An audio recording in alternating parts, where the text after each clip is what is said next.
Hello, my name is Garrett. Thank you for tuning into Literacy Corner.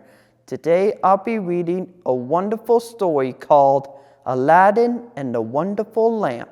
Hope you enjoy. Aladdin was the son of a poor tailor in an eastern city. He was a spoiled boy and he loved play better than work. So that when Mustafa, his father, died, he was not able to earn his living, and his poor mother had to spin cotton all day long to procure food for their support. But she dearly loved her son, knowing that he had a good heart, and she believed that as he grew older, he would do better and become at last a worthy and prosperous man. One day, when Aladdin was walking outside the town, an old man came up to him and, looking very hard in his face, said he was his father's brother and had long been away in a distant country, but that now he wished to help his nephew to get on.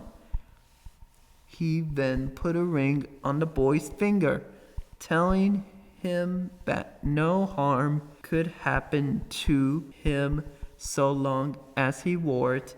Now the strange man was no uncle of Aladdin, nor was he related at all to him, but he was a wicked magician who wanted to make use of Aladdin's services, as we shall see presently. The old man led Aladdin a good way into the country until they came to a very lonely spot between two lofty black mountains. Here he lighted a fire and threw into it some gum, all the time repeating many strange words. The ground then opened just before them, and a stone trapdoor appeared. After lifting this up, the magician told Aladdin to go below, down some broken steps, and at the foot of these he would find 3 halls, in the last of which was a door leading to a garden full of beautiful trees. This he was to cross, and after mounting some more steps, he would come to a terrace, when he would see a niche, in which there was a lighted lamp. He was then to take the lamp, put out the light, empty the oil, and bring it away with him. Aladdin found all the magician had told him to be true. He passed quickly but cautiously through the 3 halls so as not to touch the walls with his clothes. As the magician had directed, he took the lamp from the niche, threw out the oil, and put it in his bosom. As he came back through the garden, his eyes were dazzled with the bright-colored fruits on the trees shining like glass. Many of these he plucked and put it in his pockets, and then returned with the lamp and called upon his uncle to help him up the broken steps. "Give me the lamp," said the old man angrily. "Not till I get out safe," cried the boy. The magician, in a passion, then slammed down the trapdoor, and Aladdin was shut up fast enough. While crying bitterly, he chanced rubbed the ring, and a figure appeared before him, saying, "I am your slave, the genius of the ring. What do you desire?"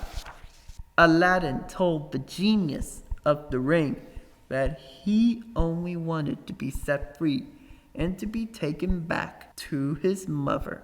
In an instant he found himself at home, very hungry, and his poor mother was much pleased to see him again. He told her all that had happened. She then felt curious to look at the lamp he had brought and began rubbing it to make it shine brighter.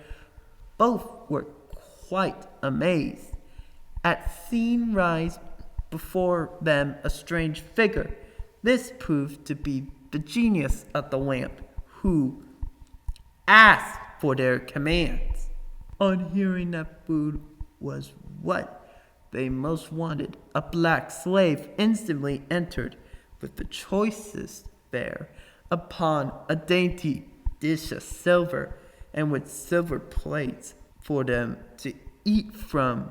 Aladdin and his mother feasted upon the rich fare brought to them, and sold the silver dish and plates, on the produce of which they lived happily for some weeks.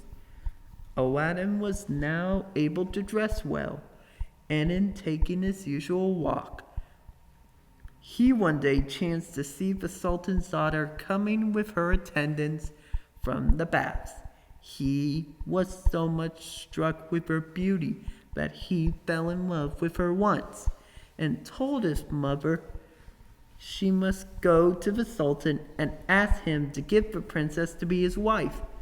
The poor woman said he must be crazy, but her son not only what a treasure he had got in the magic lamp, but he had also found how valuable were the shiny fruits he had gathered, which he thought at the time to be only colored glass.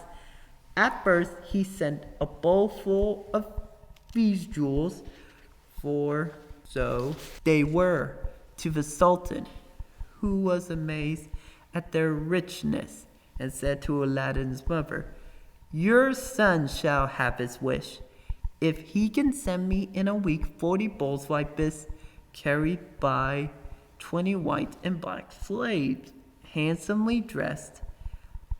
He thought by this to keep what he had got, and to hear no more of Aladdin. But the genius of the lamp soon brought the bowls of jewels and the slaves, and Aladdin's mother went with them to the Sultan.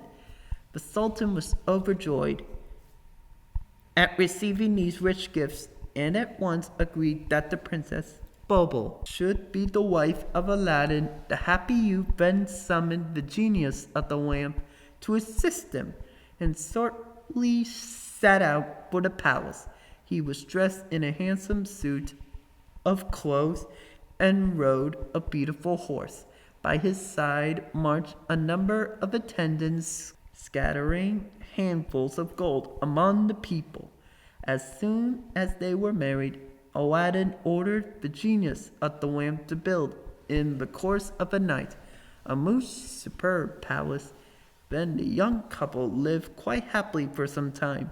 One day, when Aladdin was out hunting with the Sultan, the wicked magician, who had heard of his good luck and wished to get hold of the magic lamp, cried out in the streets, "New lamps for old ones!" A silly maid in the palace, hearing this, got to leave of the princess to change Aladdin's old lamp, which he had seen on a cornice where he always left it, for a new one. So the magician got possession of it. As soon as the magician had safely got the lamp, he caused the genius to remove the palace and bubble within it to Africa. Aladdin's grief was very great, and so was the rage of the Sultan, and at the loss of the princess, and poor Aladdin's life was in some danger, for the Sultan threatened to kill him if he did not restore his daughter in 3 days. Aladdin first called upon the genius of the ring to help him, but all he could do was to take him to Africa. The princess rejoiced to see him again, but was very sorry to find that she had been the cause of all their trouble by parting with the wonderful lamp.